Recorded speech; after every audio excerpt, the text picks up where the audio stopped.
Article 19 संविधान के तहत मुझे अपनी बात कहने का अधिकार संविधान ने दिया, तो लोग क्या कहते हैं, ब्राह्मण लोग या ये लोग क्या कहते हैं, है नहीं मोहम्मद में साहब का कार्यक्रम ही नहीं होना। अरे मैं बोल रहा हूं क्या आरएसएस का कार्यक्रम ही नहीं होना चाहिए? मैं तो नहीं कह रहा हूं, मैं कह रहा हूं आरएसएस को भी आर्टिकल 19 के तहत कार्यक्रम करने का अधिकार है, भाजपा को भी कार्यक्रम करने का अधिकार है, विश्व हिंदू परिषद को भी कार्यक्रम करने का अधिकार है। मैं नहीं कह रहा हूं इसको मनाही करो, मैं क्या कह रहा हूं, मुझे भी अधिकार है, मुझे भी अपना कार्यक्रम करने का अधिकार है, मुझे अपनी बात कहने का अधिकार है। उनकी समस्या क्या है, जो मैं कहता हूं उसका जवाब ही उनके पास नहीं होता, इसलिए वो क्या कहते, नहीं नहीं इनको कार्यक्रम ही करने मत दो। अरे ऐसे कैसे होगा भाई? ये तो आर्टिकल 19 के तहत संविधान ने मुझे अधिकार दिया, आरएसएस के लोगों के बाप ने दिया क्या? आरएसएस के लोगों को भी बाबा साहब अम्बेडकर ने ही दिया। आरएसएस पर पाबंदी लगी कि नहीं 2-3 बार? तो जो आरएसएस के लोग बोलते हैं संविधान गलत है, वही आरएसएस के लोग सुप्रीम कोर्ट में गए, बोलते आर्टिकल 19 के तहत हमको दोबारा संगठन चलाने का अधिकार दिया जाए। अरे बड़े अजीब किस्म के लोग हैं।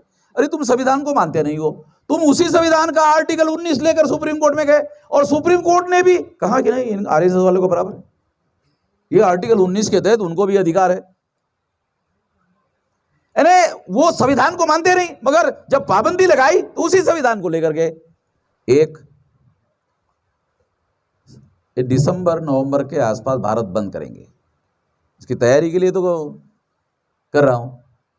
पहले तो जागरण करना पड़ेगा ना, लोगों को यकीन तो दिलाना पड़ेगा कि इसमें गड़बड़ होती है। मैंने एक और घोषणा की, शायद आप लोगों ने नहीं सुना होगा। वो घोषणा ये है कि जो लोग ऐसा कहते हैं कि ईवीएम में गड़बड़ी नहीं होती है, घोटाला नहीं होता है, वो गधे की औलाद है।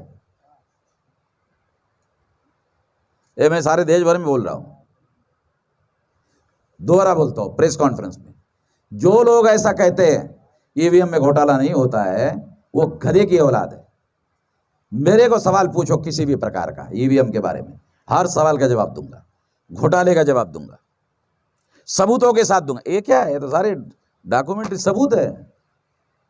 ये लोगों के पास खबरें नहीं पहुंची, इस वजह से लोगों को जानकारी नहीं है।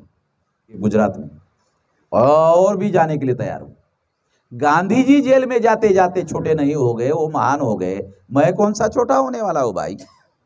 मैं कौन सा चोरी चकारी डकैती डाल के जेल में जा रहा हूं? मैं तो देश के हित में, संविधान के हित में और लोकतंत्र के हित में लड़ाई लड़ रहा हूं। ये जो सरकार है, ये सरकार ये जानती है, बीजेपी आरएसएस, कि कोई मुसलमान को समझा के तो वो बीजेपी में आने वाला नहीं है। आप समझदार ज्यादा हो। बहुत बड़ा कार्यक्रम चल रहा है, ये बात।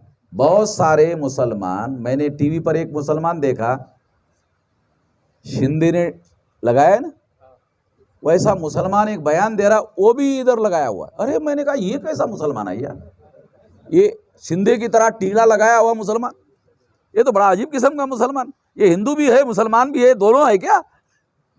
ये सारा डर है, ये डराने का काम कर रहे हैं। अब इस समस्या का समाधान क्या है?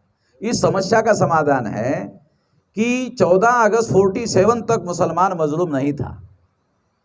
15 अगस्त 47 से मुसलमान को मजलूम बनाने का कार्यक्रम शुरू हुआ। अब लगभग मुसलमानों को मजलूम बना दिया गया, तो मुसलमान मजलूम है, हम 2000 साल के मजलूम हैं। तो मजलूम और मजलूम का इत्तेहाद होना चाहिए, मजलूम और मजलूम की एकता होनी चाहिए। तो 3.5 लाख लोग लेकर के आरएसएस के हेडक्वार्टर पर गया, हरियाणा में मेरा कार्यक्रम नहीं करने दिया। हरियाणा में बीजेपी की सरकार है, उसके विरोध में मैंने 3.5 लाख लोगों का मोर्चा लेकर गया। वो वहां फडणवीस जो है मॉनिटर कर रहा था। जब उसको लगा कि ये कंट्रोल में नहीं है तो कमिश्नर को मेरे पास भेजा, कमिश्नर को मेरे पास भेजा और आरएसएस के हेडक्वार्टर को मैसेज दिया कि ये लोग कंट्रोल में नहीं है, ये कभी भी हेडक्वार्टर आ सकते हैं, आप लॉक लगाओ, भाग जाओ। भाग गए, आरएसएस के लोग ताला लगाकर भाग गए। अरे हम जाने के पहले भाग गए, गए नहीं तो पहले ही भाग गए।